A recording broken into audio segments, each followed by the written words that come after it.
Hello and welcome to the Irish Hunting Podcast, the no bullshit podcast for the outdoor enthusiasts. If you're into hunting, fishing, fine wines and even finer foods, you've come to the right place. So pull up a chair.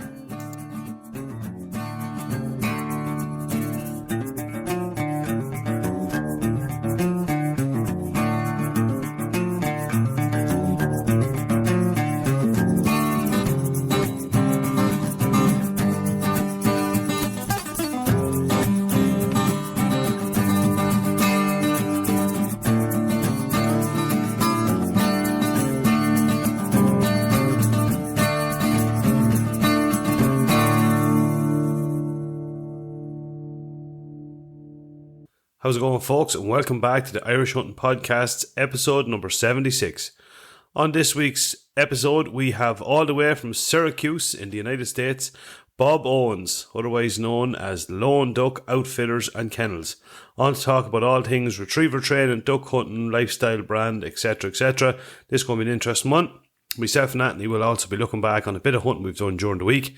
We were both out after a couple of deer and a bit of foxing and a bit of news around the clubs as well. So hope you all enjoy.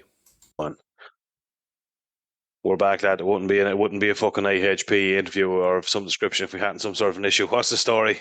Lad, I'm not messing. I don't know whether I was telling you or not, but we're renovating. This is before we kick off the real stuff. We're moving two of the boys down into what used to be the front sitting room, also known as the playroom / junk room. Yeah. And then the two girls, they were going into the boys' bedroom because obviously the Aria's bedroom is too small for two of them. Yeah. So and I was just saying to Harold there, like, I mean, we're encouraging them to stay here. You know, how long are they going to stay here? The eldest fella there, now he'll be getting the pension by the time he moves out, and we're now giving them what should be my sitting room. You know, yeah, that's the joys of it, lad. That's the joys of it. That's how it works, man. I think a couple of old pass-load nails in the bottom of the mattress, man, just to try and, you know. Yeah, exactly. Yeah, just to persuade them. Huh? Assembling beds and mattresses and dragging fucking stuff in there with rooms and Jesus, lad. All part and parcel of it, man. All part and parcel of it. We're going to talk a bit about clubs. We were talking a little bit before about it. You were mentioning earlier on, you were getting ready to release a couple of birds. Yeah, we started to release a couple because the obviously we bred our own, so there's a few we've mixed, you know, we've hens and cocks and stuff. So we start to release a couple of them, and obviously just to keep everyone in the loop of the good, bad, and the ugly. We didn't put the bits on this year, and that has led to a little bit of pecking and stuff like that. Mm-hmm. Our pens are probably a little bit overcrowded, given that we didn't get them seeded and enough crop grown in time. You know, although it was grown, it probably wasn't high enough and stuff like that. So, they munched through that like a heap of sheep. So yeah, we'll have this year. We're going to have probably the shortest tail, as I said, not the longest tail, and I probably still won't even win that. So, well, sure. Look, it's the taking part that counts, man. You know what I mean? That's what you know. They tell that to people who can't fucking play soccer or play football. Man. Exactly. Yeah, you get the participation medal. That's what it's all about. Yeah, you know exactly. How's all going in your? Yeah, not too bad, man. Yeah, sure, tipping away, usual crack. We were having a bit of trouble getting rid of the kind of getting them. The worms out of them, I suppose. They were doing that kind of sneezing type thing for a while, and we had to give them a couple of doses. But yeah, it seems to have come around. So we're into our kind of third month now of looking after them and feeding them. And in fairness to Brian, does up a roster, does a great roster there. So every lad gets a crack at the whip, as the fella says. And we just encourage all lads when they're up there in the evens to do a bit of a video, a little bit of a walk around and stuff, just to see that they're all right. So no, going well. Haven't really decided. We started moving them onto a bit of wheat. For feed and stuff, but yeah, no, they're going well, man. In fairness, we lost probably in total, I'd say 5, maybe. At a push, did we? Yeah, about 5, I'd say. But yeah, they're really starting to get the colours, starting to get a nice bit of a tails. We did have to bit them. We bitted them earlier on because they were picking like fuck at each other. So we did do that, and yeah, the colours are good, the tails are good. Yeah, they're flying it, man. We're throwing little bits and different bits and pieces of food and stuff, introducing it into them, and yeah, it seems to be working well so far. So good, anyway. Good stuff. Good stuff. Mm, mm. No other issues or No, trouble around the club no. vermin and stuff like that. No. Not really. No, Murphy has got himself a nice new 243, so he has he's been out with that a good bit, and he's actually after doing well. He's after getting three or four foxes, I'd say, in the past couple of weeks, all on the Gun Club land. So he's tipping away at them, and then sure we have Yanis the other side of it too. So no, the foxes are doing not too bad. We went Good. out Good. for a shot myself and McKeever. I just was out the other night with the new Athlon um, tripod. I just had to give it a bit of a go, and yeah, we went out the other night, and I think we spoke about it in the last podcast.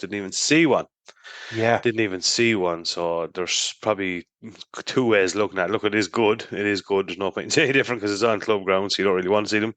Then of course the other side of it is when you're out for a night of lamping and you don't Yeah. see Yeah. any. But sure, Yeah. look, you can't have it everywhere. You can't have it Yeah, everywhere. look, that's our lads were out doing a bit of a drive in the wood Hmm. last Sunday, and they were down numbers obviously because, as I said, myself and the outfit and actually Keith, there's three lads in the club gone, um, and they were they seen I think six or seven, but there just wasn't enough guns. They only got one, I think, um, because the foxes were coming and turning, and there was nobody in the other banks then to take them. So, but yeah, that's you know yourself. We've been doing a huge amount of work in terms of vermin control throughout the year, and still you see a six or seven, and it's they come in kind of waves. I think myself Hmm. and Yanis were out last night, and as I said to you, I think again we were up around the 6, 7 mark again last night. Um, just knows I was actually talking to Shane O'Neill. They don't come to the call this time of the year at all. They've no interest in it because I think food and everything's so plentiful. The grass is just Hmm. cut. There's mice and they've obviously there's a bit of spreading going on now and stuff like that. So you'll have worms and all kinds of slugs and stuff. Hmm. So yeah, and uh, the food is in abundance. So all you're really doing by calling, in my opinion, is just giving away your position. So and there was no wind as such last night. It was very calm. So they kind of it was hard to get close enough to them, or get them waiting for them to come out of some of the cover and then in around livestock. So Hmm. we got one probably. I told you today actually seen a really cool thing. Just I was so silly I didn't get it on the thermal. I watched it through the thermal, and then only when it was nearly ended, I said, "Oh fuck it, I should have recorded it." It was a Hmm. fox taking after a hare. And man, it's the steeplechase. It was like the Grand National Hartland version. So Hmm. um, it was mad to see down through three fields and the fox trying to turn the hare. So um, yeah, I don't think he had much success. But saying that, the hare wasn't pulling away from him either. There was nearly a field between the two of them at all stages, but he wasn't leaving him for dust or anything. Yeah, yeah, yeah, yeah, yeah. Jeez, Mental it's to great. see. Mental to see. Cool stuff to see like that, isn't it? It's dead. He always look. We always say it, man. Every time you go out, you always see something, don't you? It's there's Yeah, never very rarely a night that you go out and say, Jesus, that was an uneventful night. You'd always kind of see or spot something, and yeah. like that, we were literally walking down the lane here, and there was one out on the right hand side in the field behind the house. So we didn't try calling him in, no joy. Hmm. Um, and then he disappeared, and I said to Yanis, he's probably going to go into the next field, the far side of the house. So he tiptoed on down, and here wasn't he trying to slip through the gate. He seen us and just zoomed back into the garden, and with that, just looked down the end of the lane, and here was another one coming up the lane. Um, Jeez. so that was just two, and before we even hit the field, Yeah. and down to the end, seen another two out there, um, and then went on up to the club, and again seen another two up there. So, yeah, it was look. There's still plentiful. There's still plentiful, and I Yeah. think we still have a little bit of work to do to get the numbers down there. Yeah, yeah, yeah, yeah, absolutely. Yeah, yeah. We should look picking away at them bit by bit. But as you said, they're not exactly probably. How would I say? A lot of where you're shooting. I know beside your kind of your own home place is not in the middle of club ground, I suppose. So you're seeing probably a good few too. Like. Yeah, exactly. Yeah, we only have small bits of ground, with permission wise and stuff like that, picking in and out. So it Hmm. still leaves them plenty of options, and plenty of places to go. So you're Absolutely. only like, I mean, it's like most clubs now, Bernie. Your land is kind of hit and miss. So they've nice little reserves, which is good at it as well. That keeps everyone happy. We don't want to see them obliterated either. No, Um, no. and funny enough, I'm my spy point. That's all I'm fucking picking up at the minute is just foxes, foxes, foxes. No, you're Um, serious, right? yeah, Right. No sign of beautiful it. looking. Yeah, yeah, yeah, yeah. They're not. They are. Yeah, it's funny when you say, just when you say that. We were up actually after a deer, myself and Cooper the other day, and yeah, we're just set ourselves up on a spot, and yeah, it's cool. Like we'd see it all the time, but just to actually see two foxes and study them there for a half an hour, 40 minutes without them knowing they're there in the daylight, like just looking Deadly. at them through a set of binoculars is cool. Like it is cool just Yeah, seeing them in yeah, their natural kind of, and amazing the way they like constantly every couple of seconds look up and look around. You know what I mean? That's in them. That instinct is in them. You know what I mean? They're always constantly on the watch, aren't they? yeah, constantly on the watch. Have to be aware of their surroundings at all times, which is gas. Of course, they have. When there's a lad with a 6.5 trying to Yeah, exactly. Yeah, yeah, exactly. Yeah, honest to God. come But here. You were out mhm. the other day with Cooper. How did that go, Brenny? Yeah, it went great, man. Yeah, well, when I say it went great, it did go great. We didn't get a deer, but no, it went well, man. It was lovely to get up. It was my first time out. Again, I brought the Athlon bipods with me, so that kind of an area where I would hunt up there is most of it can be done stationary, like you can kind of Yeah, get a spot and sit it out. So yeah, we brought them up, and that was absolutely lovely, man. No stags, no males, all females and calves, young calves, actually very young calves. And yeah, no, it was lovely, man. Thoroughly enjoyed it. He had a great time. Brought an extra tool in my arsenal this year, and I was wondering this. I actually, believe it or not, seen one of the other lads, Norman, actually earlier on, is after getting himself one as well. He's a quad in his arsenal, and I'm under the same impression. I I hooked up to put the quad up on the trailer, and I brought that with me on deadly. the Friday because I just said to myself, like, it's kind of madness having it there, not using it. You know what I mean? You can if you go down and get a deer rather than absolutely destroying yourself trying to get the deer back up to the to the van or whatever, just come down the quad. Let the quad Yeah, do the work. So yeah, but absolutely. didn't get to use it anyway. But yeah, lovely, great to get out, great to get the feel for it again, and you know, for all intents and purposes, in a couple of months when the females are in, we won't be stuck for a shot anyway. Absolutely. And first impressions, I know we'll be giving a good review over the next couple of weeks, but for, Hmm. for that particular type of deer stock and where I know the spot you're in, Hmm. and it's absolutely ideal, I'd say, for the Athlon, Hmm. because you're stationary, you can kick back and relax. Your gun is pretty much in position. Hmm. How was it first? Yeah, First super. view? Yeah, no, in fairness, super job, man. Yeah, and we'll give them an in-depth review, but yeah, no, first impressions, they are a serious bit of kit, like what I mean. Now, there's a big price tag with this particular set of tripods too, like, but the functionality of them is fantastic. The build quality of them is absolutely fantastic. Like these are probably 700-800 euro set of tripods, like what I mean. But when you see the build quality, you can see why they couldn't really make them for any. Do you know what I mean? You couldn't sell them for any less. Yeah, But yeah, first impressions, absolutely. If it's a place I think that you're going to be in and you're going to be staying there for a long period of time, then it's worth bringing these and taking the time and setting them up properly. But I yeah, think it's also very important not to put them into the same category as like your quad sticks or your Prima sticks. They're yeah. not the same. It's different. One is for it's like chalk and cheese. Essentially, they hold a gun, but they're for two very, very, very, very different uh, Yeah, so practices. Like if you have a nice lump of land, big open expanses and stuff. Ideal yeah, if you're sitting up, kind of yeah, ranging, but probably not necessarily for rough stalking. stalking or rough shooting. Um, Absolutely. I can tell you categorically, absolutely not. No, you would not yeah, use them for that. They wouldn't be practical to use for that at all. But I but don't horses think for that's courses. horses for courses. That's not what they're trying to target. That's not the type of hunting I think they're trying to target. But no, very, very good. We'll get some more pictures, videos, and we will dedicate a segment to Let's Talk Gear to them and give them their proper bit of a look into them. Deadly stuff. Deadly stuff. Um, Before we go on, we're going to talk about our guest. I think this just literally just come across to me here, and I know something. I'm not even going to give this newspaper. I'm not even going to name it because I wouldn't actually give them I wouldn't give them the satisfaction of naming them. But it was literally just an article that was published around about an hour ago. And its headline reads: Months old baby fawns among 38 deer killed by sniper in the Phoenix Park. They always use that word sniper, do you know what I mean? But it goes to yeah, show them, sniper, like Google a fucking, get your dictionary and see what a sniper is, do you know what I mean? Before you yeah. start labeling them what a sniper is. But just reading through it, and you know what I mean? The journalism on this is just, it's comical, it's borderline comical. I'm just going to read a little bit of it here.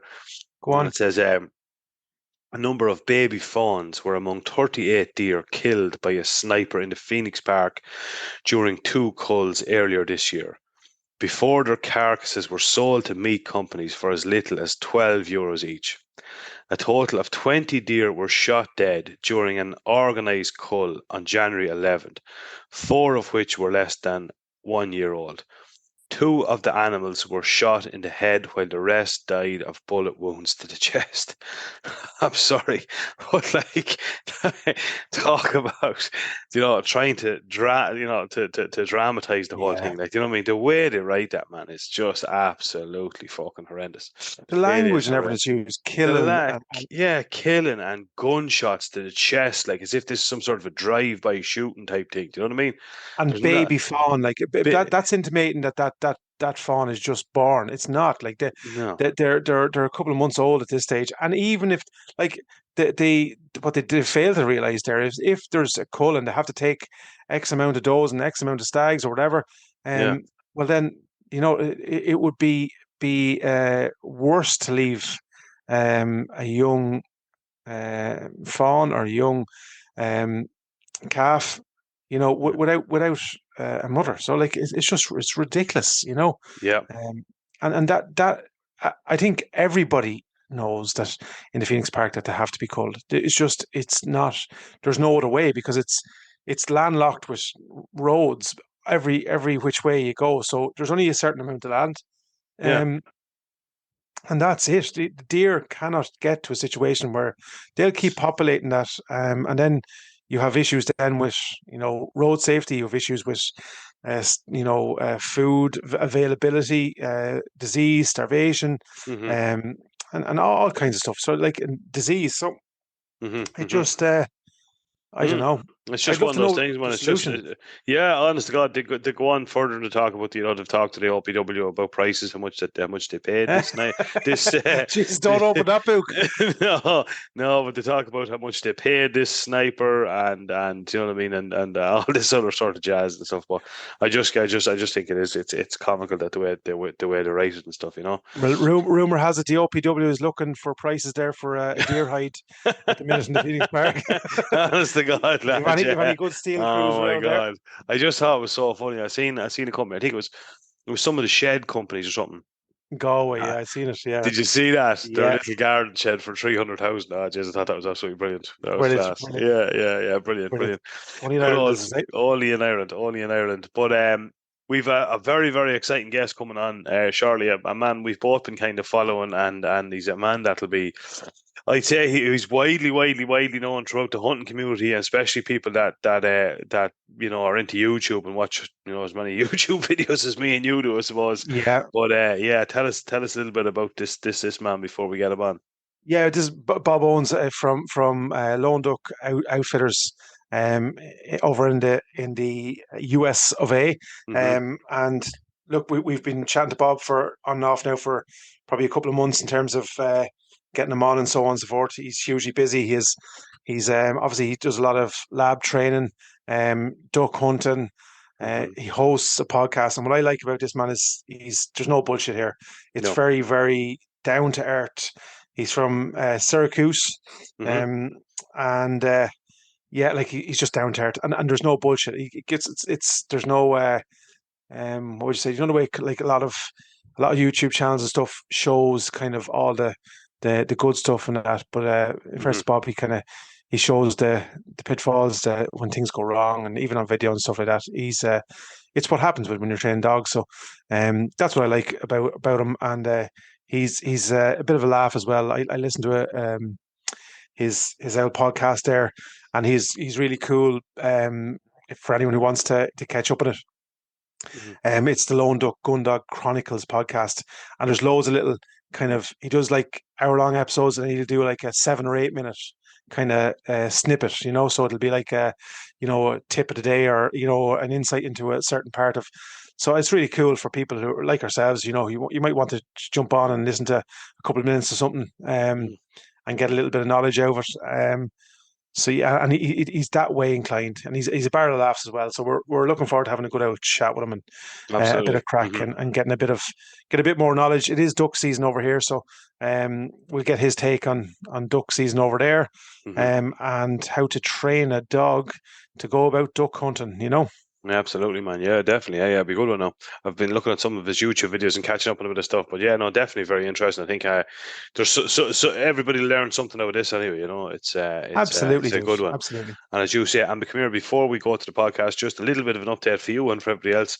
The boat is in the capable hands. The Emerald Lady is in for a little bit of a we'll call it a midlife. She's Yeah, we found the issue. We were right in our thoughts. There was a crack on the bottom along the keel.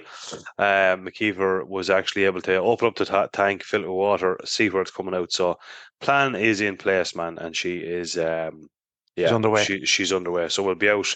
Hopefully, in the next couple of weeks, we'll be out in the lakes ourselves after a couple of duck. Deadly stuff. So it wasn't just us putting on a bit of wind, No, summer no, stuff. No, no, it wasn't, no. man. No, there was an additional probably, I'd say, 200 to 300 kilos of water in it that should have been in it. So yeah, Oh, yeah. that's good, So man. That's good. we're not too bad. We're not I too know bad. you were looking at me, man, and saying that did I overindulge, and I was looking at you thinking the fucking same thing. But um, I do remember. I just remember that. I remember it once that I was just like, this boat just no. And I'm no expert on boats by fucking any stretch of the imagination, but I do remember at one when we were kind of going with the current. And I was just like, this doesn't feel right. This yeah, just does not feel right. And I wondered that we weren't far off sinking it. So yeah. Anyway, she's in. honest to God, man. And then Yeah. we were trying to winch it out of the boat, or out of water. I Remember? I And know. We you were were like, pushing why it, is this so heavy? This is ridiculous. Like, yeah, and you were just saying yeah. to me, "Will you wind the winch?" And I was saying, "Well, that fucker ever put? He's not pushing that thing, Yeah, you know." I So, know, I know, I know. Honest to God, man. Yeah, that's why, because the boat was weighing probably 750 kilos. instead of six hundred So, and twenty that I did yeah, before the water. honest But to anyway, God, hey, yeah, yeah, yeah. yeah, So, yeah, good we stuff. know, Good we know, stuff. we Looking know how forward to that. strong. Absolutely, absolutely, 110%, without a doubt. Um, and I suppose we're going to tip over now and have and talk to himself. But yeah, so in the next couple of weeks we'll have a little bit more time. So we'll be doing the first two items. I think I'm right in saying this. The Athlon bipods are going to be probably one of the next ones, and we have, of course, the Termtech um, Handheld terminal. handheld terminal that we're gonna now. I'm going to be straight. I haven't even looked at it really yet, but the plan is afoot. We'll get out for a fox maybe over the weekend, and we'll bring it out and Deadly give it a bit of a stuff. test. But from Deadly stuff. what I've been hearing and some of the stuff we've got back, a lot of people are impressed with this particular unit. So yeah, Yeah, let's see. It's it good. seems to have kind of top of the range usability and functionality and stuff like that. So, really looking forward to that, Bernie. Can't wait to see that. And obviously, we've a few other guests upcoming over the next couple of weeks as well. Hmm. We've some woodcock hunting. Hmm. Um, and we've a specialist on in that field. Mr. Richie Delaney's going to come on there, and he's going to bring both the science aspect and then obviously the the uh, the field aspect. He's an avid woodcock hunter himself, so I know we've had loads and loads and loads of calls and messages and stuff to see could we get any woodcock hunting on, and your calls have been answered. So there you go. As Don't the say we fella don't says, we don't bring yeah, it to you. ask and you shall receive, as they do say. Absolutely, absolutely. So Well, we've loads coming up. loads of stuff, loads of stuff. Well, look, we're going to bring you this interview with the man himself, Bob Owen, and Hope you enjoy it. Absolutely. Before we do, don't forget to give us a like, share. Let us know how any of your hunting's going on. If you're out after duck, get in contact there. We love getting stories. We did get a load of actually messages this week, which we probably should have went through in a bit more detail and read out, but we will have a look at them before the next one. So keep us up to date with your correspondence and let us know how the hunting season is going for you today. Deadly stuff. Let's do it. Lovely stuff. Over we go. So hope you all enjoy. Ladies and gentlemen, welcome Bob Owens from Lone Duck Outfitters. Welcome to the Irish Hunting Podcast. Stay with us. We'll be right back. Welcome to Untethered and Wanderwise, where adventure has no age limit. We're your co-host, Heidi Brandist and Nikki Mahundro, and we're here to inspire and celebrate women over 45 who are embracing their independence and want to explore the world on their own terms. Thanks for having me, gentlemen. It's a pleasure to be here and hear your accents, and I bet all your listeners are going to go, I don't understand what he's saying. No, they'll understand, man. They'll understand. They'll probably understand you a lot more than they understand us at times, I can tell you that. Definitely, man, definitely. You're from Syracuse, which is, we all know, is in the state of New York, which I didn't know was a state. So that'll tell you how cultured I am. That's all right. Yeah, we're nowhere near New York City. No. We kind of briefly talked before we kicked off about my time of living in Ireland and Cork. And every time people would, meet us at a pub, where are you from? We'd say New York. The other buddy I went with was from Boston. So everybody in Ireland was cool with Boston. But when I said New York, they immediately thought New York City. And I'm 5 hours from it, and nothing around me looks like city. Is it not? Okay, yeah. You try telling an Irishman how you're training a dog in the middle of New York City. You do some looking there. Yeah, exactly. Yeah. Because we know New York City is famous for its duck hunting, in fairness. That's right. Yeah. So come here, tell us a little bit about, like, myself and Anthony are obviously familiar with you. I guess 90% of our listeners are, because you have probably one of the most impressive YouTube channels I've seen, and certainly I would say the most impressive of any podcast, any guest we've had on. So, that's seriously going well for you. How many subscribers have a little bit of a look earlier on? Have we 39,000? Something like that. Yeah. Who's counting? Something like that. Oh my God. I'm shooting for 40, so I'm still disappointed. I don't. When you get to 40, you want 50, but that's just the way it goes. Tell us, tell our listeners a little bit about yourself. Yeah. So Bob Owens from New York, professional retriever trainer. We breed, raise, train Labradors, the American style. I don't know how much your guys are familiar with, and maybe we can dive into as a mini segment, but there's your British Lab, so it'd be Ireland, England, and I think Scotland all kind of fall under that British Lab, at least here in America. That's what we call them. And then we've got American Labs, more field bred, pretty much look like the same thing you guys have laying at your feet type of deal. And then there's the English Labs that are like our show dogs that you see at Westminster, and they're big, fat, chubby Labradors. They're all Labradors, but they all are a little bit different. So I breed, train, and raise American Labs.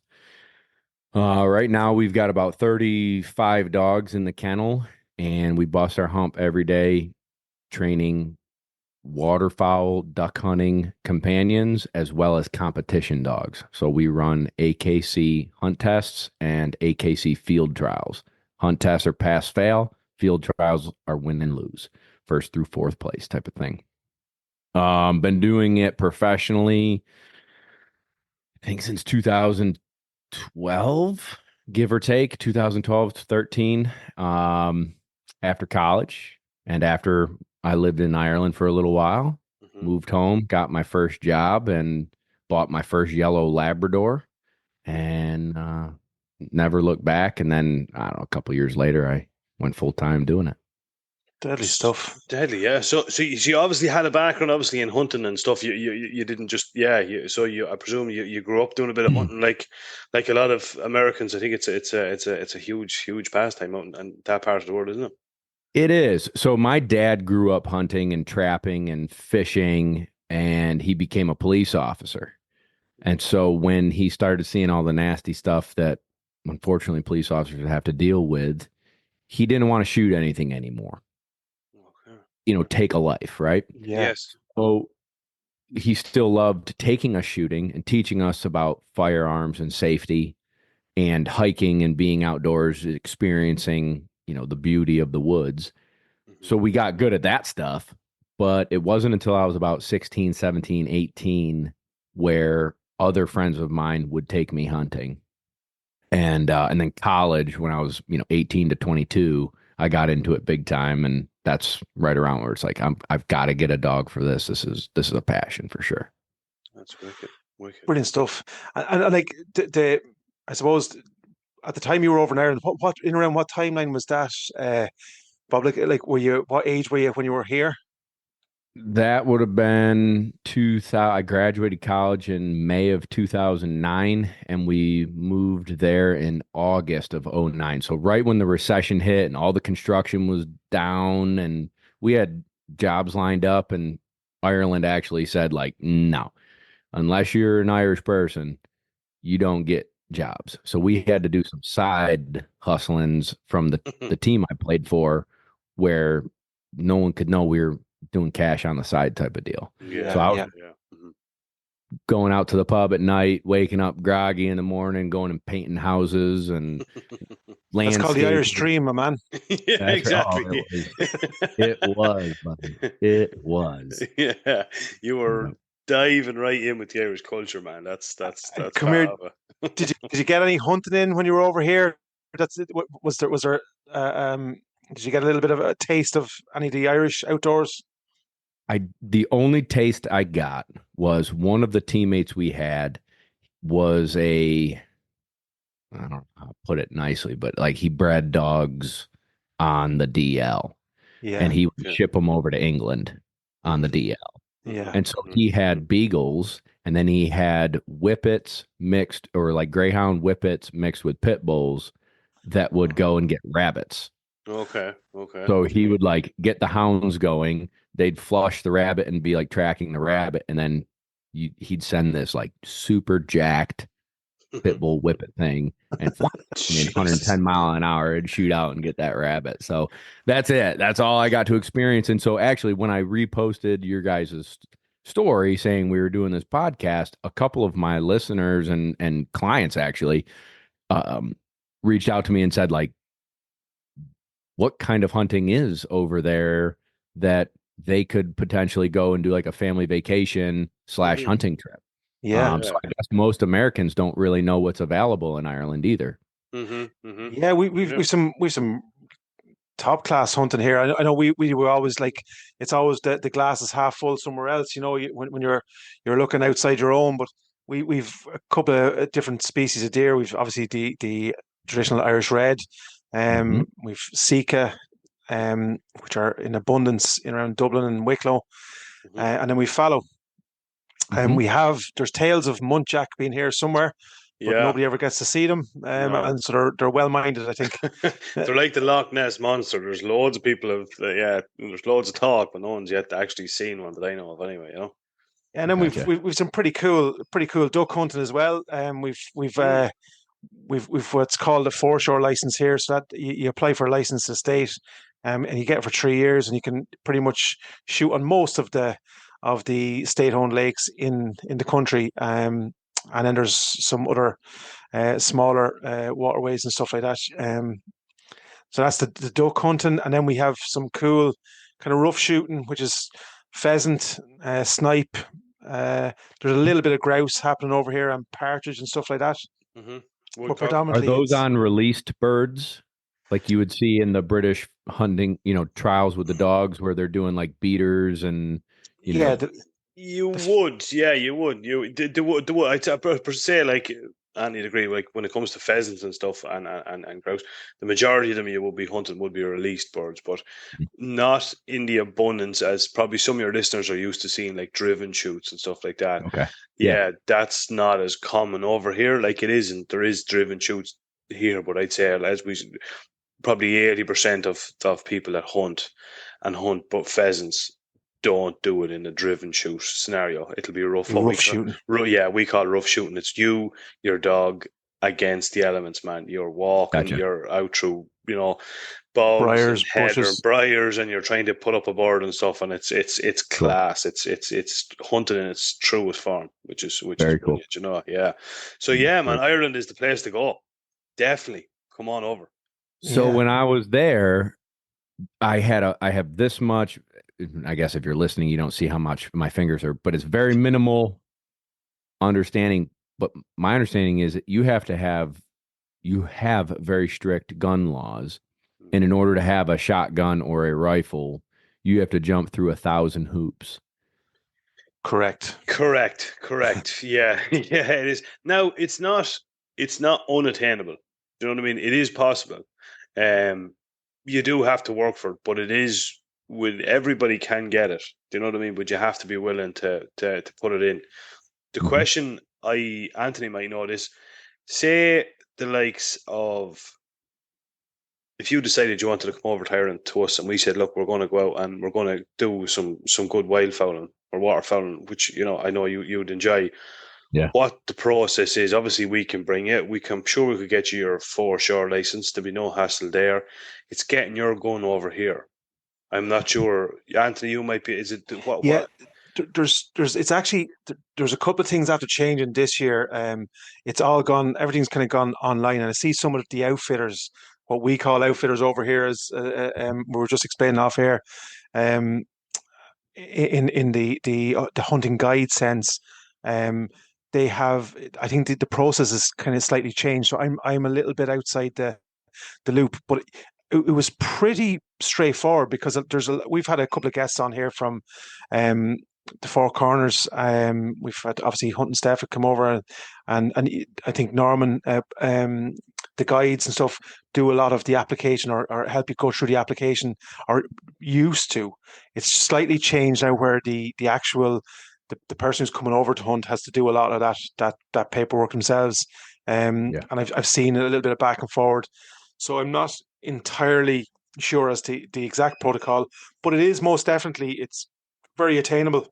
And it's definitely not impossible. It's probably, if you have your own gun license and your own gun over there, it's probably easier to come over here and hunt than it is for somebody over here to try and get a license for a gun. Believe it or believe it not. Absolutely, that's a good point. Actually, that is actually you've hit the nail. I would bet you're right too, and I bet like you said, the outfitters are going to know A, B, C, D, E. Get these things done and submitted.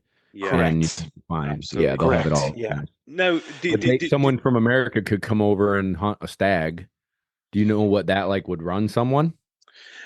You mean what it would cost? Is that what you mean, or or is it like hey, land and go? I don't know off the top of my head what it'd cost. There is a couple of companies doing it. There's not an abundance. We would work well. We'd have had a couple of our own guests on, but we had Norman. He runs an outfitting, what we call an outfitting company here, and Irish Safaris, and so so the likes of people want to come over for deer. I think it's 90% of it's kind of seek of what Norman does. But the other thing, like, say if people wanted to come over and go after ducks, like, I'm not aware of anyone that does that as a business. Anthony, you might know. I don't. I'm off the top of my head, I don't know anybody that's doing that as a business. There's a couple of people advertising. Again, we wouldn't be hugely familiar with them, but going back, I suppose, rewinding a small bit there, in terms of, to give you kind of an indication, probably a Sika stag, I would estimate. And this is kind of, look, there's higher and lower depending on where you're going, and so on. And then if you're looking for middle class animals and stuff like that, there's a little bit more. But I reckon a couple of days hunting with a guide would probably run you in around $1,000 to $1,500, I would say. So it's very attainable that way. and like that. Now it can vary if you're going, as I say, if you're going after like a gold medal or a medal, that you might be paying a little bit extra on top of that. Hmm. But I would safely say that would get you in or around Hmm. a couple of days hunting, and get you on a stag. I'd agree. Yeah, yeah, yeah, absolutely. Yeah, yeah, for sure. Um, Yeah. So but it's. like that, Brenny, that's a very good question in terms of guided duck hunts and stuff. Mm. I don't think so. I don't think there's too many doing it over here. No, no, Um, no. It's not something I've ever seen anybody really advertising to do, to bring people, which is a shame, I suppose, in ways, because like we are, like I know there's be parts of America will be the same, but like the majority of Ireland, inland Ireland, like there's a massive amount of waterways, and we do have Yeah. lots of good duck and some fantastic duck shooting. Like, there's friends of ours and lads that listen to the podcast, and that is what they live for. You know Yeah. what I mean? They Yeah. couldn't Oh, I care get it. less. Yeah, exactly. They couldn't care less about deer or pheasants. It is all first September, which is only obviously a couple of days ago, was the start of our season, for our duck season. And yeah, there's lads, and that is all they do, man. That is all they want to do. Very cool. Mm. Very cool. So it is. Love it. It's very, very interesting. Yeah. is it the same over there, Bob? In terms of like quite recently, we've had a couple of duck species taken off our list that we can shoot. I think there's 5 species eliminated off the list last year. In the aim of, in inverted commas, conservation and protection of the species. But is it similar over there? Is there issues with certain types of duck being restricted, or is it free for all? It's definitely not a free for all. So different species, right? So and zone. So we have like a west coast zone. We've got Mississippi Flyway. We've got the East Coast. We all have different duck populations, and so biologists in that flyway will come together and say the mallard ducks are plentiful. This is the limit, and it's 4 this year. We've had times where it goes from 4 to 2 for mallards. Okay. In essence, we can kill 6 ducks, and it could be like 4 mallards and 1 black duck and 1 pintail. You can kill 6 teal. You can kill, so you have to be up and up of identifying birds on the wing and saying, Yeah. that's a teal, that's a black duck, that's a mallard, that's a gadwall. Mm-hmm. So you have to, be someone educated. And when, everybody who's new to it, there's been plenty of times back in the day where I'd shoot something and like the dog would bring it back and be like, I don't know what this is. On the old Google and be like, oh, it's a Golden gadwall. eye or something. Yeah. Yeah, exactly. That's my first gadwall. Cool. Never seen one before. So then you go, how many more can I kill? And it's like, oh, I'm good. I can kill 5 more. Yeah. But it's very rare that there's not a species you can shoot, right? So I'm just trying to think off the top of my, like, there's one called the Harlequin. Have you seen a Harlequin?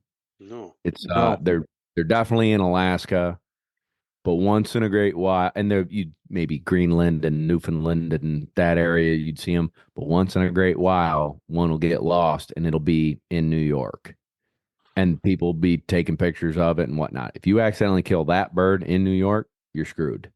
Serious? Oh yeah, yeah. So you cannot shoot any of them in New York. You have to go to Alaska and maybe Washington State. I mean, I'm not even on the up and up of that bird because I just know I'm not allowed to shoot it on the East Coast. Yeah. Yeah. Mm-hmm. So I don't know where else, but most people will go to Alaska because it's a bucket list bird. It's absolutely gorgeous, and I'm just looking at one here. I just Googled it as you were describing it there. Yeah, it's an unusual looking duck, and that's for sure. But it is. It's a It's a So fantastic super wild looking bird. But there were some in a harbor 30 minutes from my house, and if you accidentally shot one of those when you thought it was something else, you're in trouble. Okay. So we do have to be aware, but there's very few that this year they're on the list that you can shoot, and next year they're not. But what might vary is you could shoot 4, you could shoot 6, you can shoot 2, you could shoot 1. So you have to. But your bag limit changes from, and is that like a bag limit for the season, or is it a weekly or daily bag, or what's the daily bag limit? daily bag limit? Daily bag limit. Bag limit. Okay. Yeah, we'd be kind of championing for that over here, Bernie. How about instead of it's bananas what's going on over here. Like there is no limits. Like, do you know what I mean? Doesn't exist. We would say here in the podcast, like quite often, rather than banning species, which is kind of leaving. As you say, if you're bringing out, say, I'm bringing out my sons, to start teaching them duck hunting, and the chances are they're going to pull down a species that could well be on the protected list, and then. And I'm sure Manny's a man has done it. A flight has come in and maybe taken one that he shouldn't took. So right. but there's you can have shoot 60 duck here, in one sitting. No wonder all your friends like doing it. Yeah, honest to God, yeah, it's bananas, yeah, and it's the same. Funny enough, when we talk about deer, there's no limit on deer. You can go out and we've 8 months. 8 months from start to finish. There's no break in between of a deer hunting season. So that means for 8 months you can shoot as many deer as you want. Do you know what I mean? So it's that's kind of crazy. I would say, excuse me for drinking another beer on your show, but we're just jealous. We're not. Well, yeah, go for it.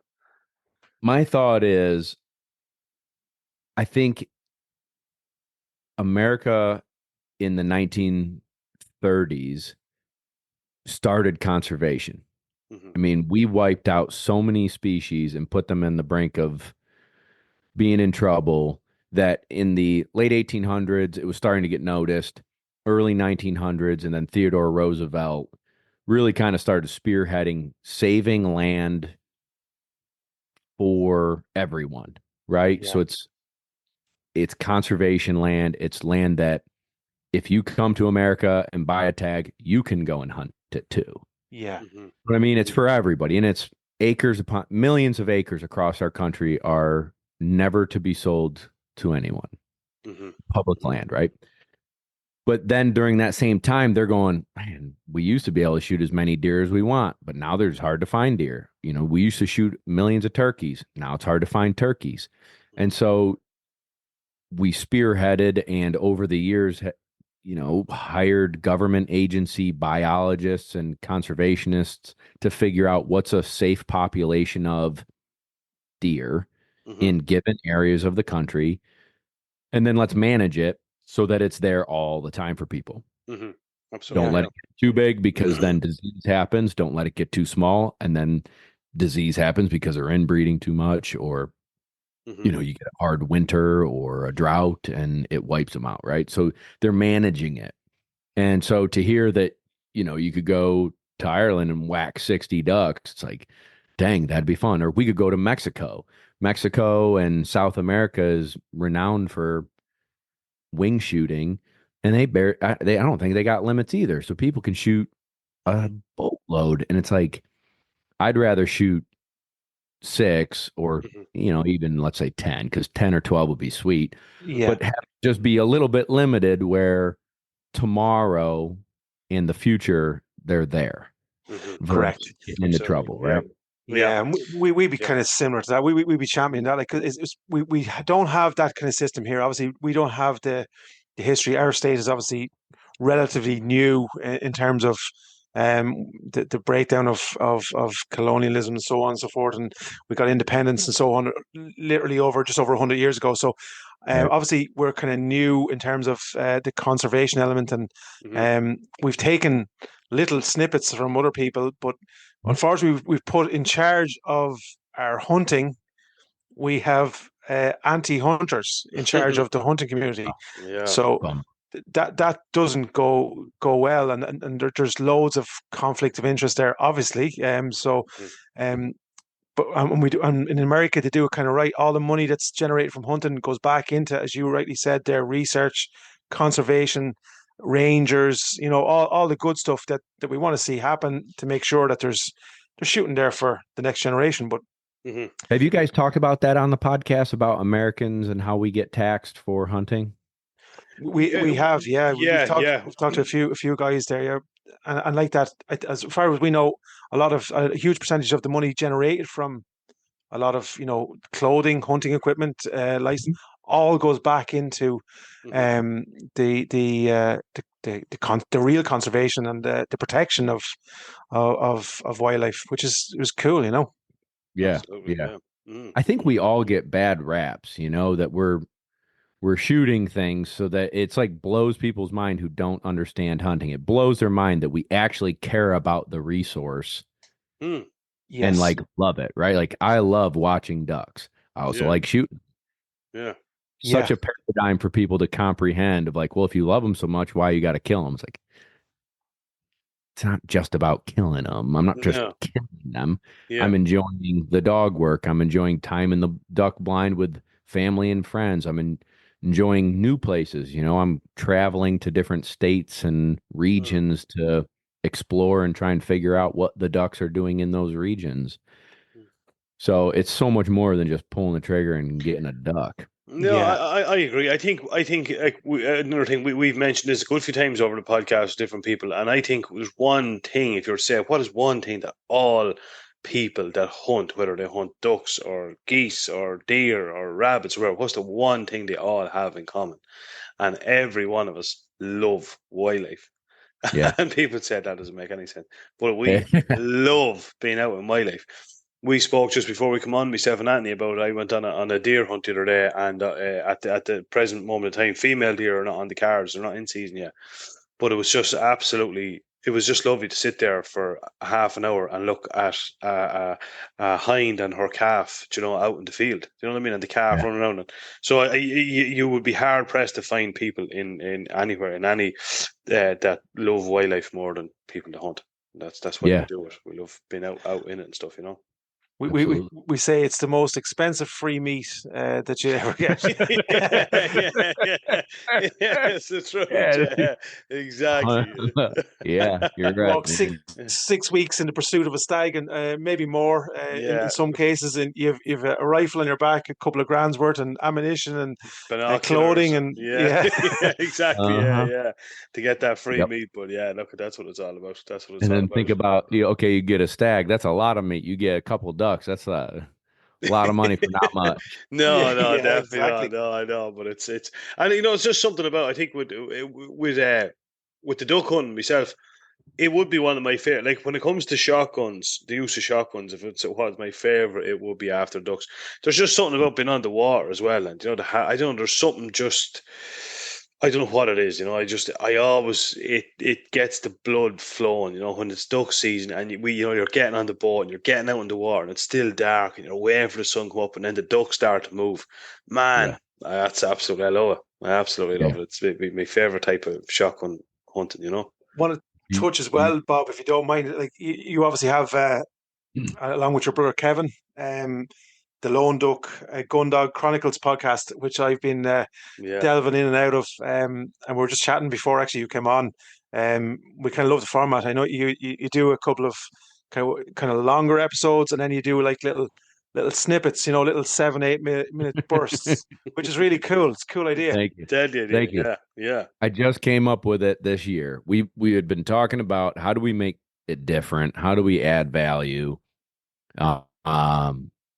To our listeners. And did you guys in Ireland, was it a thing in high school or like even movies? I feel like it was like an 80s, 90s movies thing where they'd play like spin the bottle and then they'd have to go in the closet for 7 minutes, right? Yeah. They called it 7 minutes in heaven, right? So how creepy is it to be 7 minutes in heaven with your Uncle Bob? That's, my brother's like, this is a terrible. He's like, it's a terrible idea. We're not calling it that. I go, we're calling it that. We're definitely calling it that. Yeah. Good stuff. Yeah, and it's brilliant. You just give little kind of little tidbits of snippets of help or information or so it really hits the nail on the head. And I said to Brenny, like, there's often times where you jump into the car and you don't want to throw on a long episode of a podcast or something, and you might be going on a short journey, and they're ideal. You can dip in Brilliant. have a quick listen and learn something along the way as well, which is pretty cool. Yeah, Yeah, absolutely. thank Yeah, you. yeah.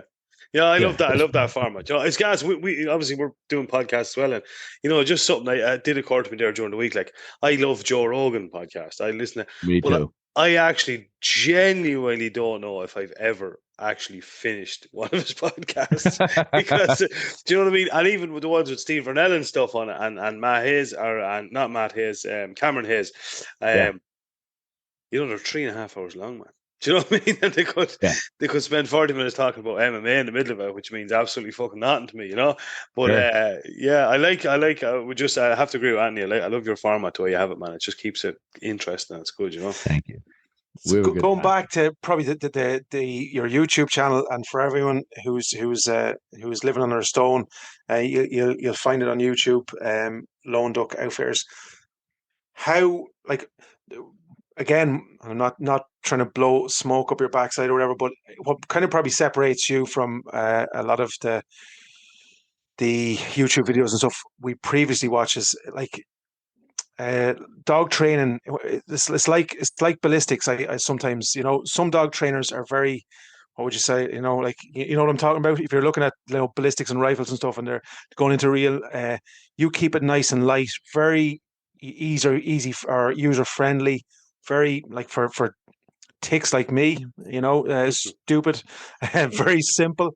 And again, what's kind of cool and separates it, you throw in the odd one where shit doesn't go exactly, as we all know it doesn't. It's not all perfect sunshine and roses. So, um, you're human. The dog is a dog. It's going to Yeah, fuck up sometimes. So, that's right. and that's pretty cool. Thank you.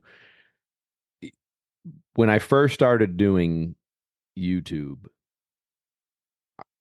and the reason that I built my company was I was the consumer as well. I still am a consumer of training knowledge, and everybody who does this as a profession or as an amateur with one or two dogs, you never stop learning and you never stop trying to be better yourself and trying to get your dogs better. I don't care if your only goal is that they will flush a pheasant and go 30 yards and bring it back to you and drop it at your feet. As soon as they do that and they're 9 months old, it's like, well, you just done? It's going to live 13 more years. Like, are we just done, or do you and your dog have more potential, right? So I am a consumer still. And one of the things that growing up and learning and reading and watching from all the other people who did it before me was they all showed you with a dog who already knew it. So they would show you what the drill was. Here's how to do this step, this step, this step, this step. And it's like, great, but what if the dog doesn't do that? Then what do I do? And so the other thing is another piece of advice I was given, because like the first time I was like suiting up and had like a real film team coming to film and edit me, I had like a button-up shirt on and looked prim and proper, and I was like, man, this sucks. Like I literally used to wear a suit and tie every day to work. I hated it. And I'm like, this blows. This is not who I am. And so my buddy who was filming goes, just be yourself. So I literally stripped down, put a t-shirt on, and said, I feel better already. And so I just try and be myself, but maybe this much more, slightly more engaging and charismatic, but I'm just myself. Which is why we kid around and say I'm Uncle Bob. And I am an Uncle Bob. My little nieces and nephews call me Uncle Bob. We screw around. We have fun. Mhm. That's what dog training, you're supposed to be going out and having a good time with your buddies and your dogs, getting ready for duck season and getting dogs prepared and ready and better. Mhm. So for me to stand there in a tucked in button up shirt is not me. Yeah. It doesn't feel like me. So that's part of it. And so I talk like me. I'm PG-13, but I talk like myself. The podcast, I talk like myself. We're usually cranking a couple beers at the end of a long work day, and usually it's with friends and guys I've met throughout the country. And so it's easy to just talk. Kick back. Yeah, just talk, just like we're doing now. I mean, And we're just talking. It is interesting, I have to say, just going back to what Andy was saying, like we would watch other, videos and stuff of dog training on YouTube, and we've a couple of even Irish lads and stuff. And exactly, it's interesting to think about it in the light that you're saying it. A lot of people are put off by trying to train a dog because they think it's this methodical, put one thing out of line and the whole thing is fucking shot to shit. And they don't see there's actually a sense of enjoyment in this here. I mean, this you can actually do this with your mates. This can be fun. It seems to be like, no, this is a process that we just have to fucking get through, fucking nail it, and it has to be right.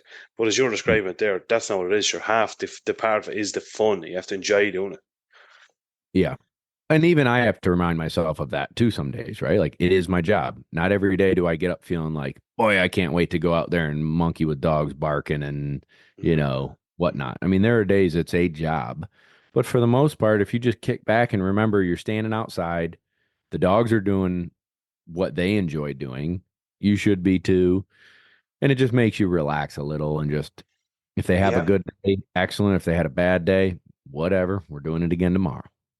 It's cool as well, Bob. Like I've, for just to fill you in, I suppose, like Brenny would know, I'm trying to. We've had a couple of different dog trainers on throughout the podcast. We've had, Springer trainers, Pat Brennan, and we've had another countryman of your own, Dave Bavaro, and like that. It's like. It's like a mixed match. I'm trying to. Obviously, I'm new to dog training, and I'll never get to the level that you guys are at. Obviously, and nor is it my goal. I just want to try and make my dog a little bit more, better companion, better hunting mate, etc. And in doing so, make myself a little bit better hunter. Yeah. But I picked up couple of little snippets both from yourself and from Pat and from Dave, and you're I think that's the beauty of it is, I think what you're alluding to there. You're never really done. You're always kind of learning, and I spotted a couple of things, where was the relationship drills as you work, building that relationship with the dog, especially with the introducing them to guns and so on. We've had a couple of listeners on. How do you stop it, or can you get gun shyness out of a dog and so on? You rightly pointed out it's a very slow process. So instead of going out and shooting over the dog and expecting them not to, or to be all happy about that big loud bang that's right beside his ear, you start off at a distance, introduce it, keep him having fun, stuff like that. So all them little snippets, and you can see it in real time. You can see you doing it with your buddy and the dogs right there, and you can see when it goes wrong, the things that you change, which is cool. Yeah. No, thank you. But I agree. I mean, gun shyness is the most preventable thing ever. It's easy to do, but so many folks either have, especially in our country, right? But so many folks are like, if the dog doesn't make it, it doesn't make it, right? Or this is how their uncles used to do it. And guess what? 1 in 3 dogs were gun shy, with their uncle, right? They had to get rid of 2 of them, but 1 turned out fine. Well, if they just did it in a methodical way where it made it fun for the dog, 3 of 3 would have not been gun shy. So it's one of my big pet peeves, and one of my big things that if I can educate people on that, then the rest is easy. Quote unquote easy, but the rest is should be fun. But if you don't do the little things right, you might have a dog that's ruined. If you don't introduce them to water properly, they may hate swimming. Well, when you knock a duck down in water where ducks like to be, go and get them. So it's just those kind of things are very preventable. And so putting out content that is entertaining and educational for folks so that they don't make mistakes will get them leaps and bounds ahead of where they would have been without it. Yeah. Yeah, absolutely. That makes sense. Yeah. That makes sense. Sorry, Bernie. Yeah, no, just like going back to so in your kind of training regime and stuff, and for people that aren't maybe familiar with your channel, and I would obviously absolutely urge people to go over and check out the Lone Duck Outfitters on YouTube and stuff. What's your kind of timeline or I'm not holding you to a date here, but talk us through a little bit about that, kind of from the age of the dog and where you expect them to be, and kind of the process that genuinely, I know it'll be always instances will change, but generally the way you work it. Sure. Yeah. So we typically get puppies at 7 to 8 weeks old, right? They live with their mother and the family who raises them till they're about 8 weeks old. And at that point, when you get them, the things that I'm concerned about and worried about is proper socialization so that you develop a confident, outgoing, happy puppy. So take them everywhere you go. Take them to the pub and sit them on your lap and let people pet them while you slug a couple pints back. That's a great idea. Yeah. I think that's a great idea. You're killing two birds with one stone there. That's right. Take them to the soccer game. Take them to the rugby match. Take them to these places where they can meet strangers. They can be adventurous. They can explore. Then take them to places where you're going to hunt so that they learn to be off leash and it's okay to explore and be confident in their surroundings, right? So from 8 weeks to 6 months, I'm building retrieve drive. That would be a difference between American style training and the UK style of training, where the UK style is very driven by steadiness, which I'm agreeing with. I just do it a little bit later in life because if you take a more passive retriever and you steady them up too soon, then you don't allow them to realize how fun retrieving is. If you take a go-getter and allow too much retrieve drive to build, then you may have a dog that's a little too rambunctious. So there's a happy medium of steadying a dog up too soon and allowing them to have fun and be a young puppy. I like to err on the side, let them be young puppy and they'll continue to develop. So building retrieve drive is huge with, the dummies or bumpers that we train with, saving some of the birds that you shoot through your season and freezing them. So dry, let's say you shoot a mallard duck, save a couple of them, dry them out, freeze them in your freezer in like a newspaper or paper towels, and then wrap them up, put them in the freezer and save them for your future puppy. You can take their wings and rip the wing off and tape it to the bumper or dummy, stuff like that, right? But your dog should be from 8 weeks to 6 months, loving retrieving, loving swimming. So we introduce it properly, right? I don't just like toss the puppy in to the water and expect it to start swimming.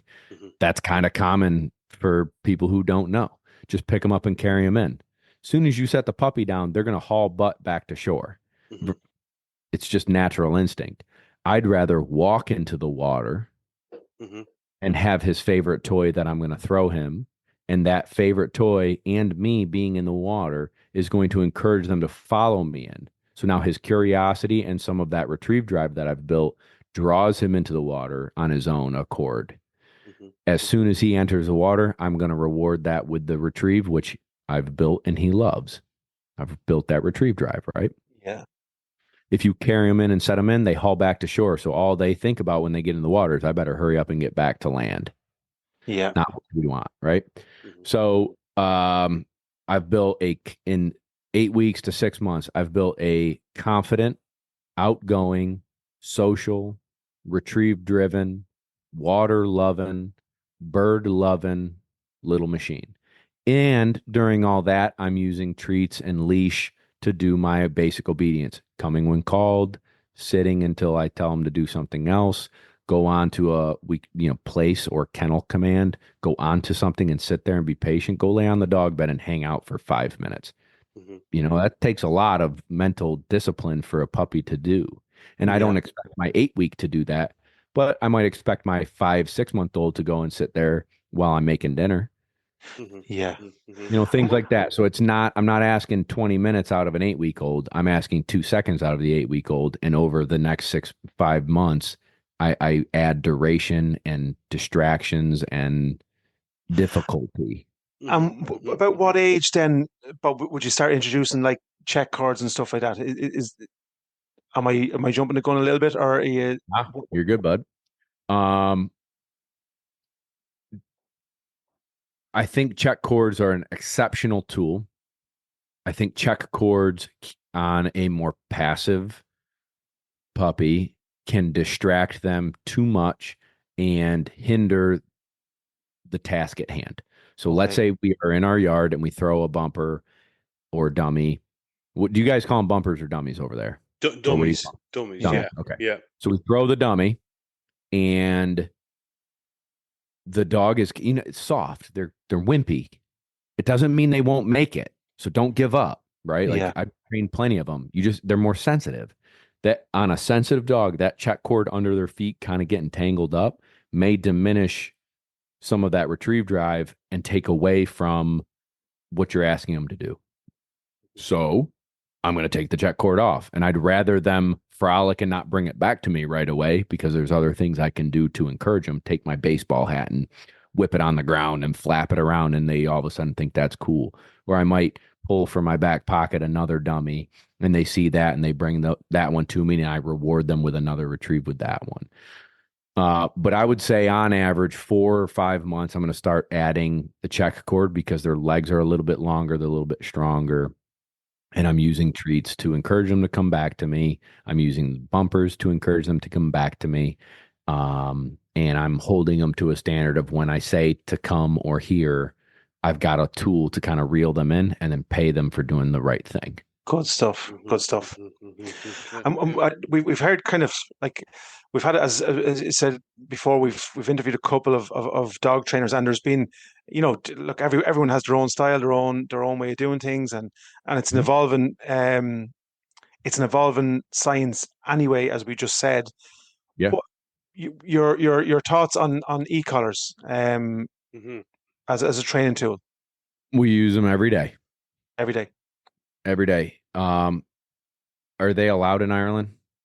There's a new legislation there at the minute, just after coming in, that they are not. So fully banned, or it's in legislation to ban them? No, I think they're banned. As far as I know, the only e-collar you can have now is, the ones that kind of keep a dog within a certain perimeter of your yard and stuff like that. Like a fenced-in yard. Yeah.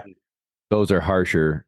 If they let me come and talk at the legislations, those are harsher than the ones we use in training. That's the problem. That's the problem. Whatever. What do we know, right? Yeah. Yeah, exactly. Because it has to be harsh enough of a stimulation to keep them from wanting to leave the yard. Where my methodology of using an e-collar is, I want to use the least amount of pressure to get the desired response. Yeah. Now, if I need to turn that sucker up and get my desired response, I'm not scared to do that either when the dog understands what I'm asking of them. Yeah. It would not be fair to do that to a dog who hasn't been properly trained on the e-collar and that they don't understand the task that's being asked of them. It wouldn't be to turn it up. But if it's an older dog, they've been through the paces, they understand, and it's a black and white decision that they make, and I use a higher correction, that's a fair correction, and then you back it back down, right? Yeah. Or let's use an example of, we've got a rabbit in the yard and it's running towards oncoming traffic and your dog's following it. I'm not going to use least amount of pressure to get the desired response. I'm going to crank that sucker up and stop the dog in its tracks and save the dog's life. Yeah. And you back it back down, right? Yeah. So it's instances that you would go up, and it's most of the time low, where it's just enough to get a behavioral change.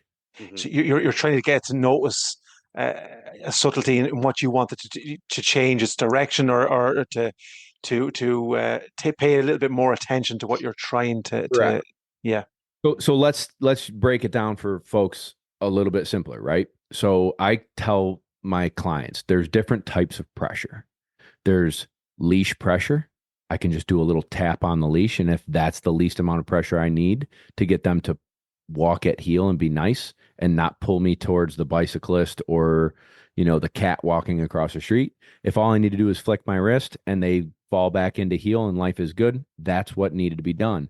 Or I can yank that rope, and that's a difference in pressure. I can flick the wrist, I can do a little medium one, I can do a really hard one. That's leash pressure. Verbal pressure, no. Yeah.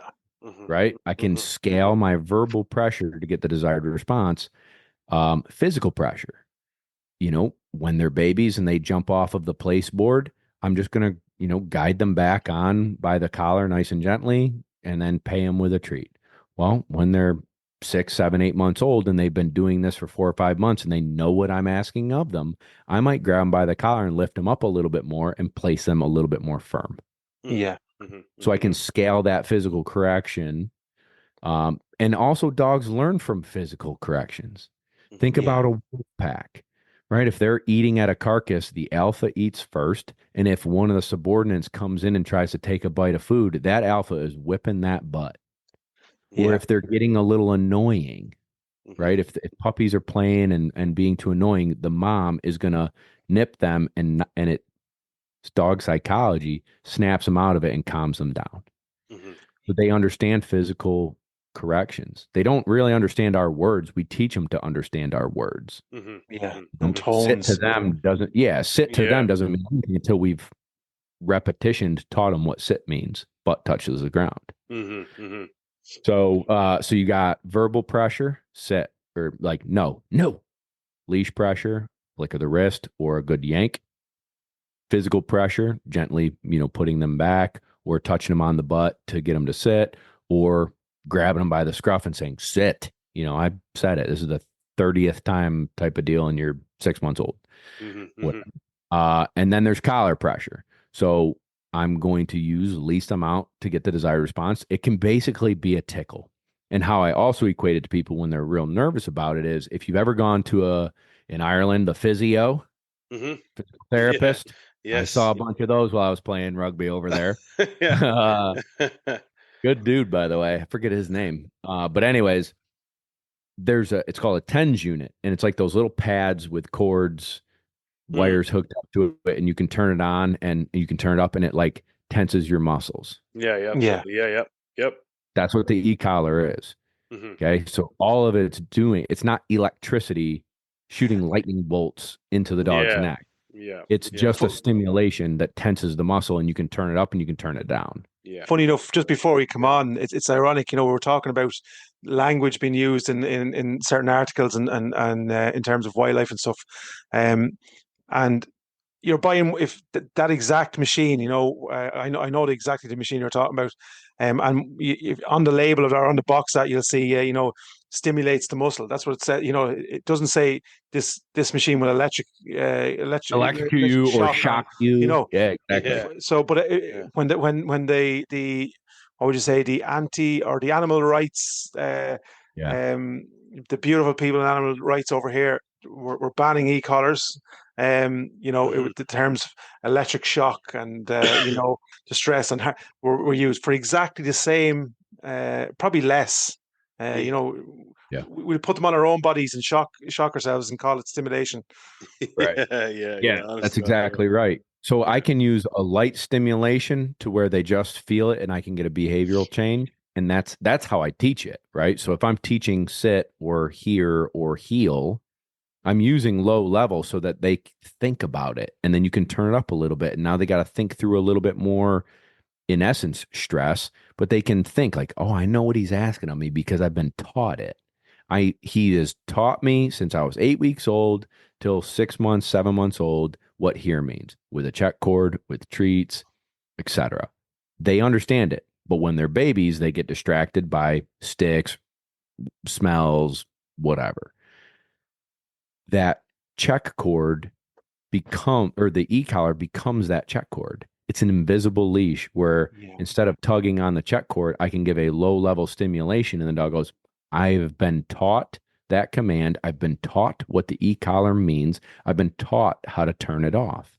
And how to turn it off when I hear here or come is to stop what I'm doing and return to Uncle Bob.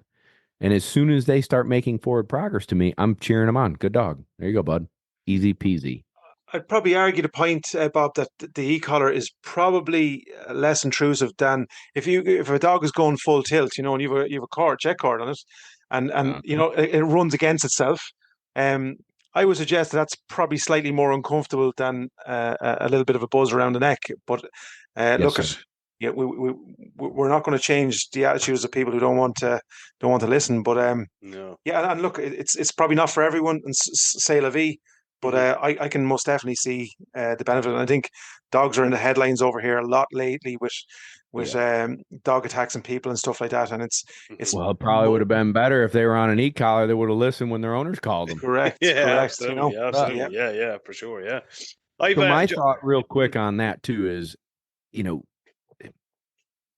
what were we talking about? So you were saying, now I lost it. sorry, dude. E-collars. We're No. talking about e-collars. Yeah. I guess my thought is if people could understand that in the wrong hands, oh, I remember where I was going with this. In the wrong hands, an e-collar is a rough tool. Yeah, In the wrong hands of a great person on a bad day, it can be a rough tool, right? Yes. No person is perfect. We all lose our patience once in a while. But if you didn't, like, the old school way of training dogs was way harsher. Mhm. yeah, And I think that people don't remember that. They don't remember that the old school way of training a dog without an e-collar was a lot more physical pressure, and a lot more dogs got what we refer to as washed out, right? They yeah, couldn't handle it. We kind of talked about it earlier in the show about gunfire. A lot yeah, of dogs didn't make it because people weren't training properly Mhm. and Mhm. introducing gunfire improperly. Well, if they didn't sit, you didn't have another tool, so you used your hand to get them yeah, to Yeah. or like you made a comment about the check cord. You use a check cord in a wrong way, you can whip that sucker around, and that it does the trick, but it's Mhm. pretty Mhm. rough. So yeah, I think that they just the people who are so against them don't even actually train dogs. No. They just want them as a pet to sit at their feet, and then those are the same dogs that pull on the leash, bark at strangers walking by, don't come when they're called, get hit by cars, and will bite someone that they Mhm. don't want them. Right? They're just that's Mhm. that's a generality that I will say, but I'm gonna say it anyways. Mhm. But anyways, I think in the hands of the wrong person, anything can be used improperly as a tool. And Mhm. so it's our job as civilized humans and caring for animals to do our best each time we go out and train to use the leash pressure properly, the physical pressure properly, the verbal pressure properly, and the e-collar pressure properly. Mhm. yeah, Mhm. Absolutely, absolutely. Anything. It's a good point you made there. Anything in the wrong hands, including dogs. A dog in the Mhm. wrong hands of a person will use it incorrectly. Do you know what I mean? Yeah. And it's the Yeah. same as we hear a lot of the papers about some dogs being taken off the lists or put on lists of dogs you're not allowed here not anymore and stuff like that. And I think in a lot of instances, look at the owner first before you look at the dog. And I think that'll be where the issue originated from. Yeah. Um, Couldn't agree more. I just want to ask you another question there on there's a lad I used to do a bit of hunting with uses, and I mentioned it to another fellow we had on, a Chesapeake Bay Retriever, Yeah. which are as rare as rocking horse shit over here. But but but he had one nonetheless, and I've talked about it loads of times in this podcast. And my, what a dog! You know what I mean? It's the only one I've ever seen in existence over here. What a dog! They're like they're designed for water and waterfowling. Yeah. It's an American breed, which is rare, right? Mm, Most of our breeds have been brought over from the UK. yeah. So you've got a Boston Terrier, you've got a Boykin Spaniel, you got a Chesapeake Bay Retriever, and there's maybe a few others that I can't think of off the top of my head that are like bred here in America for specific purposes. And the Yes. Chesapeake Bay is a renowned, nostalgic waterfowling area. And the Chesapeake Bay Retriever was bred to withstand cold temperatures, guard their boats so they can have a little mean streak in them. Oh yeah. It's not as common anymore. A lot of that has been bred out of them, but there are still some that you don't want to stick your hand in the truck and pet them when they're in the back seat of their owner's truck. It's Yeah. just got a little tinge. You meet them outside the truck, they'll be your best bud. Yes. But when they're in their spot and it's Yeah. their spot that they're in their brain protecting, they can have an edge to them. I've trained a lot of good ones, and I've trained a lot of it's like any dog. I've trained a lot of crappy Labradors, and I've trained a lot of crappy Golden Retrievers and Chesapeakes. But when people do the research and buy from the right breeder and have a goal in mind, looking at the parents and grandparents and great grandparents of those dogs, and really do the research on this is the type I want to own. Size, color, attitude, health, brain, intelligence, teamwork, etc. And you do the research, I would, yeah, Chesapeakes are great. Mm. Yeah, just when you were saying that there, definitely the way you described would describe this dog absolutely spot on. It's unusual. You never see a sense. Well, anytime I've ever been with has been on the boat, but he's not interested in you at all. As in, he's not interested in any affection. He's not interested in food. He ain't interested. He is just interested in the dog, in hunting. And exactly as you said, while you could pet him and all, and he's the placid dog on the boat and stuff like that. But when he's in the guy that owns, when he's in his van, my God, man, you wouldn't dare go over and open that door, man. Like different dog altogether, But Yes. so yeah, that's what I was wondering. Would you see many of them? Like, is it a popular dog over there? Like, I still wouldn't say it's popular. Of the retriever breeds that we see in our competitions, I would say it's in the bottom 10% of popularity. okay, Labs are the majority. If we've got 60 dogs running a hunt test, Mhm. 55 of them are labs, 4 of them are Goldens, 4 of them are Chesapeakes, and then 4 might be like your curly coats and flat coats and Boykins and the real off breeds that are rare. And then I think it's regional, right? So not a ton of people in Southern America, right? The South have them because we think of them as colder weather dogs. So up north where I'm from, you'll see them more plentiful. The Chesapeake Bay area, for sure, more plentiful. Up in Maine, right on the Canadian border, they're more plentiful.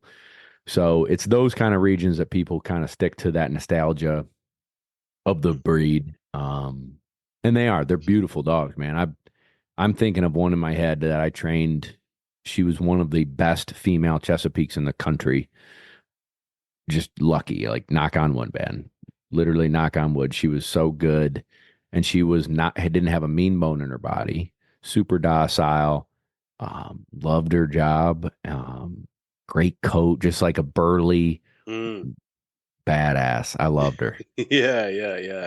They're so unusual. The coat on them is, I tried to describe before. It's like similar to a Labrador, but kind of curly. Like the ends of the hair is kind of curl, webbed Yep. feet, uh, and, Very and uh, thick coat. yeah, very thick coat. And their eyes, I don't know any other dog that has eyes similar to a Chesapeake Bay. They're good. They're like a golden eye duck. I've never seen that like them before. Yeah. Yeah. No, it's a great description of them. Yeah.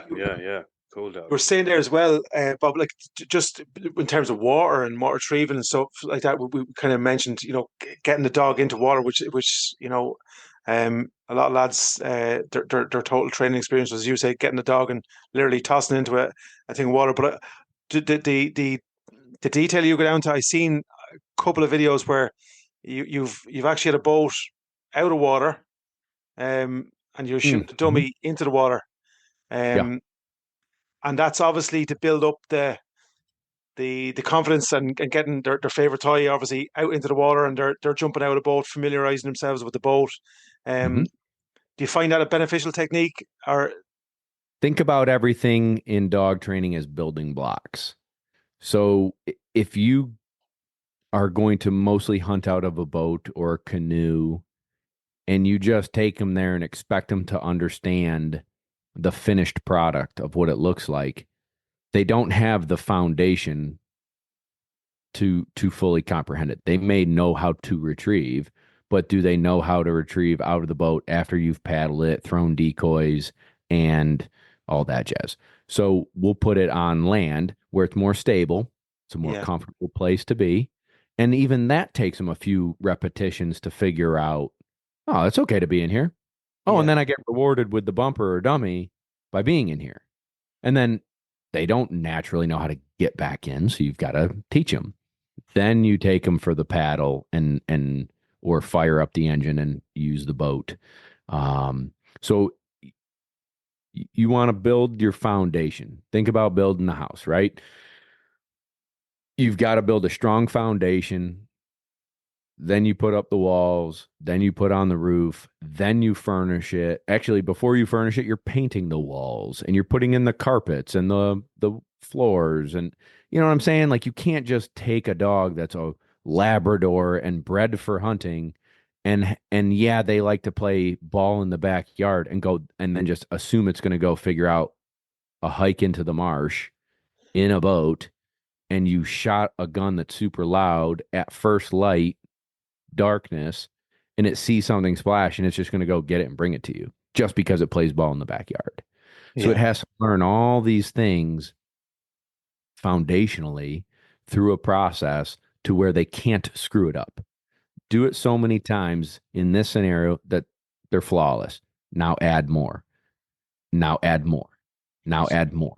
Now add more distance. Now add more distractions. Now add more duck calling. Now add more gunfire. Now, like, you just slowly but surely add all the things that are the end product looking, like what looks like the end product towards the end of the training. In the beginning, it's taking a puppy and it just follows you into the water and learns how to swim. Yeah. And of course, you're on top of trying to release the dog's potential or capabilities, you're also seeing, therefore, I would imagine, its limitations in some of the instances. So you can, like, not every dog, as you can put all the training into, but not every dog will have the smarts of the champion dog and so on and so forth. So Sure. you can then kind of restrain your own expectations, I suppose, once you know the dog's limitations and so on. The way I put it is you train the dog that's in front of you. Yeah. So you have to read the situation, read their body language. Do they feel confident or unconfident? Are they understanding what you're asking of them in this new environment? Maybe, like I said, maybe they're crushing it at this farm that you go to train, and then you and your buddies meet up at a different farm and they're unsure of going in the water there. And you're like, what the heck? He swims over here all day long. But that's the only pond he's ever been in, ever. Now you go to a new pond and it's a little bit more murky, or it's a steeper drop off, or there's, lily pads or something that could throw him Distraction, off. Yeah, stumps and dead tree limbs and stuff that he's got to clamber over. If he's never seen that, how can you expect him to just go, boop, nailed it? Yeah. Some dogs are born that way, that just they don't care about anything. That's why I said in the beginning, with a puppy, socialization and super confidence. That way, when they get in predicaments that they get nervous about, they overcome it quickly. They may be unsure of themselves in this new pond, but sure as heck, I see that dummy and I know I love that thing, so I'm just going to do it anyways. Well, I'm about to tell the wife here now, man, that under your recommendation, I have to bring the dog to the pub. That's I have it here in big. Oh yeah, have a pint for me, bud.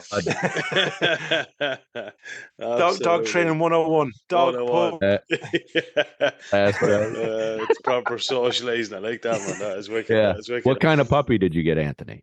I have a Springer, and just the one of the reasons I brought the conversation in terms of the e-collar was I told Brenny there the other day I brought her down, I took her off the lead down a lovely kind of field down at the end of the lane, and she's lovely temperament, and she's curious and so on and so forth, and literally you couldn't have rode it. A hair got up, I'd say about 5 meters from my foot, and she took off like a fucking rocket.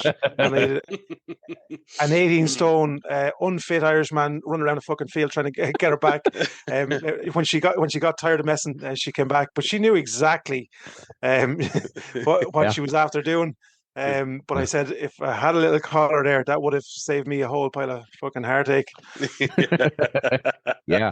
And no joke, what if she ran across the road? Like that, to me, the e-collar, people can say whether they're from Ireland or England or even in America, there's people that are contemplating wanting to ban this thing. It's like when the going gets tough and that dog's running across the road and you're just watching the oncoming traffic coming, you would have wished you had a tool to Yeah. stop the To dog. stop. Yeah. Absolutely. Yeah. Yeah. For So, sure. Yeah. it just comes down to the safety is the biggest one. And then that's that. But dude, so how old is the Springer?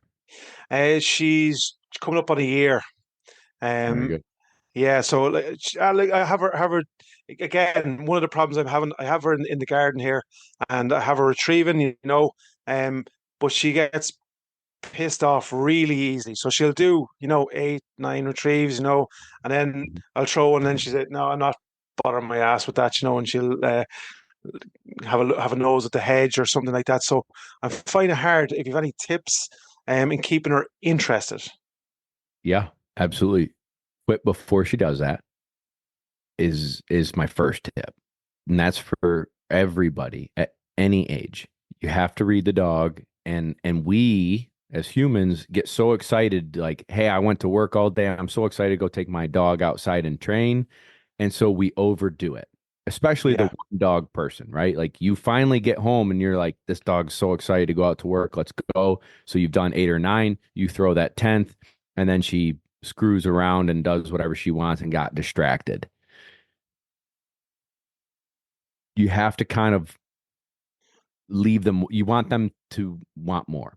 So okay, leave them wanting more, right? So if you did 8 and she crushed 8, now maybe we do something else to break the monotony of whatever you were doing. okay, Okay.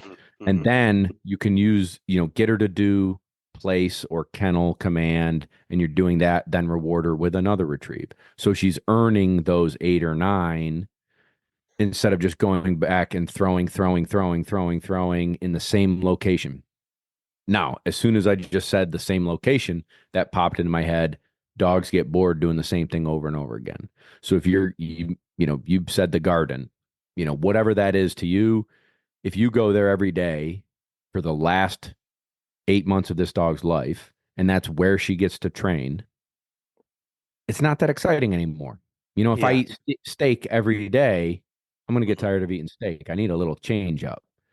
So going to new locations, you will see her attention span go up again because of that reason, right? You're challenging them. She's got to think a little harder, and you're drawing more out of the dog.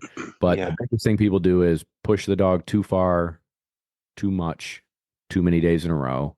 yeah, Hmm. Um, so end the session with her wanting more. End it on a high note, versus a low note of her piddling off and sniffing the branches. yeah, Hmm. Hmm. Um, keep your attitude up.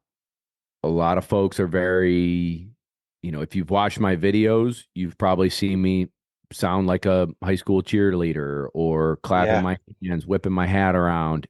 I'm reading the dog and saying, what does this dog need right now? Does it need a calm voice? Does it need an upbeat, high pitched voice?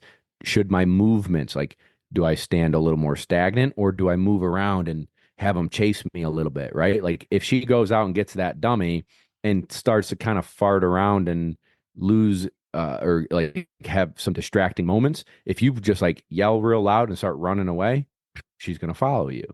Hmm. yeah, So you're kind of reading that situation and saying, what can I do to snap her out of this? And boom, start doing it. Hmm. yeah. Hmm. Yeah, Makes so sense. it's like us getting up on a Monday morning, going to work. You're not exactly top of the mood charts. So sometimes you need a little bit pick me up, other times you need maybe a little bit of a correction, snap yourself out of it, Yeah, Hmm. that's So right. Hmm. yeah, Absolutely. Yeah. Absolutely. good 100%. Yeah. point. Yeah. Yeah. Plenty to work on. Yeah. Yeah. What are your goals with the Springer? What do you want to hunt everything? Mostly pheasant is my I don't do a huge amount of waterfowl. Not, and we've just literally got a boat, myself and Brenny, last year, and we're currently getting it repaired at the minute. Um, so we're hoping to get a little bit more waterfowl this year. Um, but for the time being, I want to try and get a little bit of training into this particular dog, and hopefully build my own repertoire a little bit. Um, and I don't want anything special. I don't want a field trial dog, or I just want him to hunt a few ditches and hedges, a few commands, be under my control, and a little bit of retrieving. Not much to ask. It's not much to ask, but that's a really common thing to hear here in America too. Like I don't, I run the hunt test and field trials, and people see me doing it, and they'll send their dog to me, and they'll be like, "I don't need all that stuff. I just need a good hunting dog." Well, that is that stuff. It is all that stuff. Like the same exact way we train them, whether you want a ribbon or you don't. Yeah, it's still the same foundation. It's still all the same process from A to Z to get them to be under control, enjoyable. They're happy to go do their job. Do you have ways to get birds so the dog sees birds? Are you talking about like live birds or frozen game? Like, say that. Yeah. Like, can you get frozen pheasants or birds? Yes, I can. I can. That are, I can. You've already shot or something from last season. Correct. We're just losing you a little bit there. Bob, are we? Losing you for a second. Typical IHP wise, we're getting to the closing stages of it, and the internet has died and it's ours. Can you hear us there, Bob? Yeah, I got you now. I'm sorry. Sweet as no, we're good. We're yeah, good. We're so good. I have access to some frozen game. Yeah. Perfect. I mean, that's exactly you want to get the dog, and that could increase the amount of retrieves that you'll get from the dog, right? Using those more in your training will continue to increase that retrieve drive. Very good. Very good. That's a good. I'm thinking about over the next couple of weeks to try and start to introduce that now.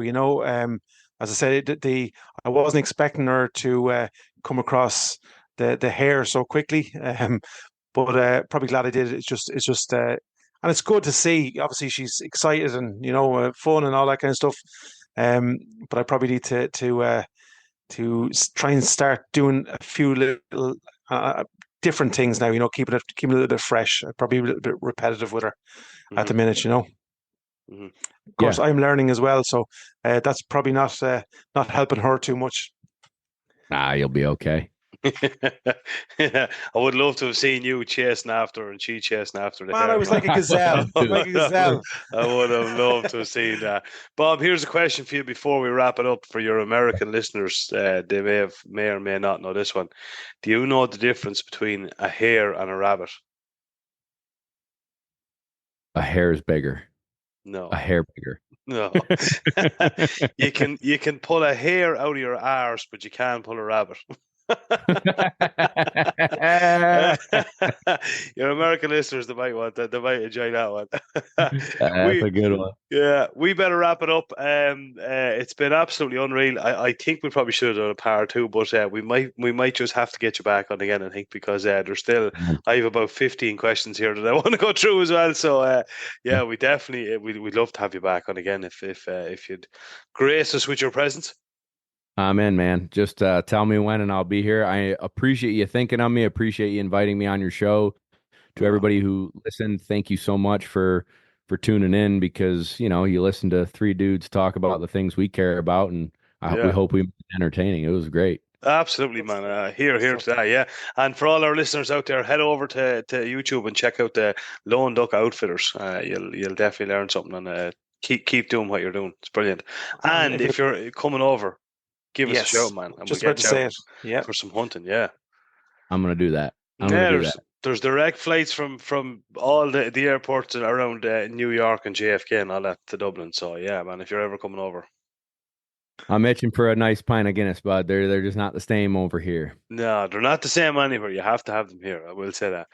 Head over here and we'll hook you up with some good pints and some good hunting. Yeah. Listen, Bob, look after yourself. Thank you so much for coming on. It's been a pleasure. It's been a good laugh, and we've learned something along the way as well, which is always cool. Thank you very much. Thank you, boys. Appreciate you. Have a good weekend, Bob. Take it easy, man. Cheers.